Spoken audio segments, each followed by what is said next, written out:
Runājot par Latvijas vēsturi, bieži piemin to, cik daudz dažādas varas ir valdījušas tās teritorijā. Vāci, poļi, zviedri un krievi. Bieži šie laiki tiek salīdzināti, izceļot kādas priekšrocības vai trūkumus. Ar tiem saistīti daudzi uzskati, kuri pamatīgi iesēdušies tautas apziņā. Piemēram, 600 verdzības gadi zem vāciešiem vai labie zviedru laiki. Pēdējā laikā diezgan bieži esmu dzirdējis arī par apgalvojumu, ka tagadējo Latvijas teritoriju Pēteris I vienkārši nopircis no Zviedru karaļa, un tādējādi visā Latvijā pilnīgi likumīgi iekļauta Krievijas impērijas sastāvā. Visos šajos apgalvojumos ir daļa patiesības, taču ir arī daudz pārspīlējumi un sagrozījumi. Bet kā tad īsti bija?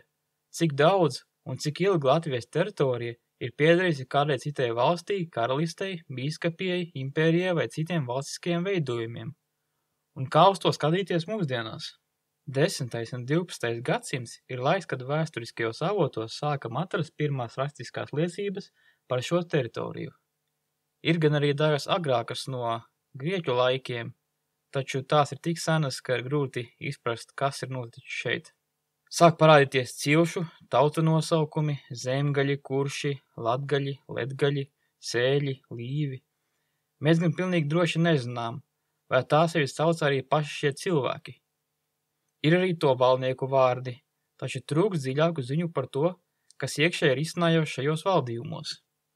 Zinām tikai to, ka 10. līdz 12. gadsimtā nevienā no šīm ļaužu grupām neizdevās turēt kontrolē visu Latvijas teritoriju. Tas gan nav nekas neparasts. Lielākoties visu tagadējo valstu teritoriālā vienotība sāk veidoties tikai pēc kristietības pieņemšanas. Ja meklējam ko tādu, kas sāk jau kaut nedaudz līdzināties tam, ko mūsdienās saprotam ar vārdu valsts, varam sākt skatīties no laika, kad šajā noteiktajā teritorijā ienāk kristietība.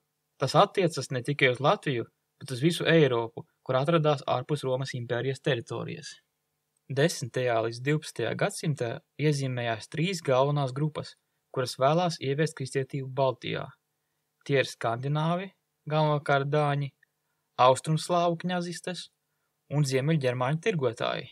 Beigu beigās virsroku gūst vācu puse, ko gan nevar nosaukt par tīri vācisku, jo jau no paša sākuma vara sadalās vismaz 2 daļās – militārie ordenī, kurš lielākoties veidos no Svētās Romas impērijas Ziemeļu Vācijas daļām, bet tā sastāvā ir arī citu valstu pārstāvji, un tiešajos Romas pāvesta pārstāvjos Rīgas arhibīskapijā, kas vairāk pārstāv garīgo varu, un pār ko parasti valdīja garīdznieki, kas nākuši no klosteriem dažādās Eiropas malās, nevis vienmēr no mūsdienu Vācijas teritorijas.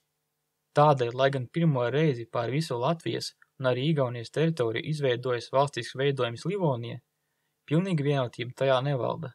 Lai gan Teitoņu ordenis bija cieši saistīts ar Svētās Romas impēriju, tad tā atzars, kurš valdīja Latvijas teritorijā, Livonijas ordenis, bija samērā neatkarīgs, un impērijas ķeizars gandrīz neiejaucās tā lietās. Ordeņa un bīskapijas starpā bieži bija nesaskaņas, un tie viens otru apvainoja gan ķecerībā, gan nodības plānošanā. Vēlākos laikos, pētot Livonijas sagrāvi, šīs nesaskaņas parasti piemin kā vienu no galvenajiem vaininiekiem. Jāatzīmē, ka tieši laiks pirms Livonijas iekarošanas, 16. gadsimta sākums, bija tas, kurā patiešām sāka nostiprināties dzimbūšana, un vietējiem zemniekiem sāka aizliegt nēsāt ieročus. Tikai no šiem laikiem var teikt, ka pa īstam sākās kalpības laiki. Tas pasliktināja arī vietējo iedzīvotāju karošanas spējas, kas ir vēl viens no Livonijas krišanas iemesliem. 16. gadsimtā šī teritorija nonāk Polijas Lietuvas republikas jeb Žečpospolites sastāvā, taču arī tad šī teritorija sadalās vismaz 2 ietekmes sfērās – Poļu Livonijā un Kurzemes Zemgales hercogistē, kas bija vasaļvalsts ar zināmu autonomiju.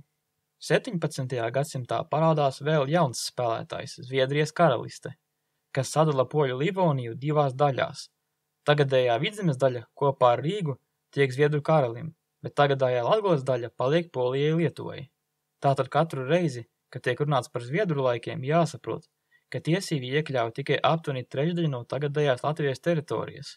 Zviedri Vidzemē ievieš zināmas reformas, un tā no pārējās Latvijas sāk atšķirties ar to, ka aizvien vairāk zemnieki sāk nonākt karaļa, ja valsts varas, nevis vietējo mužnieku pakļautībā. un pirmo reizi Bībele tiek iztulkota latviešu valodā. Vismaz teorētiski zemniekiem parādās iespējas sūdzēties par sev nodarītajām netaisnībām pie Zviedrijas karaļa. Šie tad arī ir galvenie faktori, dēļ kuriem runā par labajiem Zviedru laikiem.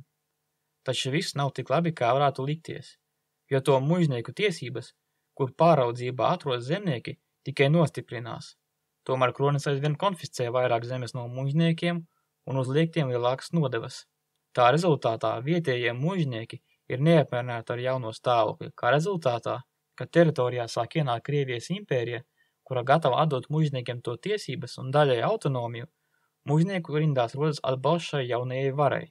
Zviedru vidzeme arī ir tā teritorija, kur 18. gadsimtā Pēteris I tiešām nopērk no Zviedriem pēc lielā Ziemeļu kara. Poļu Livonija un Kurzemes hercogiste Krievijas impērijā tiek iekļauta vēlāk, 3 Žečpospolitas dalīšanu rezultātā. Lieki piebilst, ka tā nebija nekāda miermīlīga dalīšana, bet gan kārdarbības rezultāts. Tātad vidzemes daļa Krievijas impērijā tika iekļauta visagrāk, tieši pēc Ziemeļu kara, 1721. gadā. Latgales iekļaušana notiek vairākas desmitgades vēlāk, pēc pirmās Žečpospolitas dalīšanas, 1772. gadā. Tādēļ sanāk, ka vidzeme patiesībā pabija Krievijas sastāvā aptuveni 50 gadus ilgāk nekā Latgale, lai gan mūsdienās var likties savādāk. Un tikai trešās Žečpospolitas dalīšanas laikā, 1795. gadā, Krievijas impērijas sastāvā iekļūst arī Kurzemes un Zemgales hercogiste. Tātad šis Latvijas apgabals Krievijas impērijas sastāvā pabija aptuveni 120 gadus. Arī pēc pilnīgas Latvijas teritorijas iekļaušanas Krievijas impērijā atšķirības starp tās reģionu pārvaldi saglabājās. Vidzemes, Kurzemes un Zemgales daļās, kā galvenā pārvaldes valda, saglabājās vācu. Tā ir savi vietējie likumdošanas aparāti un daudzi procesi notiek savādāk nekā gandrīz visos citos Krievijas impērijas apgabalos. Sākot jau ar to, ka šeit ātrāk izplatās lasīt prasmes starp vienkāršajiem iedzīvotājiem, līdz beidzot ar to, ka dzimbūšana tiek atcelta par 40 gadiem ātrāk. Atšķirīgāka situācija ir Latgalē, kura sākotnēji ir pievienota Pleskavas guberņai, bet pēc tam Viterskas guberņai. Šeit visas lietas sāk attīstīties līdzīgāk, kā tas bija galvenajā Krievijas impērijas daļā, un visvairāk izskaidro atšķirības starp Latgali un pārējo Latviju, kas daļai izjūtams vēl šodien. Par laiku kopš 20. gadsimta sākuma vairs neturpināšu. Šis posms ir daudz labāk zināms, un par to varētu uztaisīt vēl atsevišķu apskatu.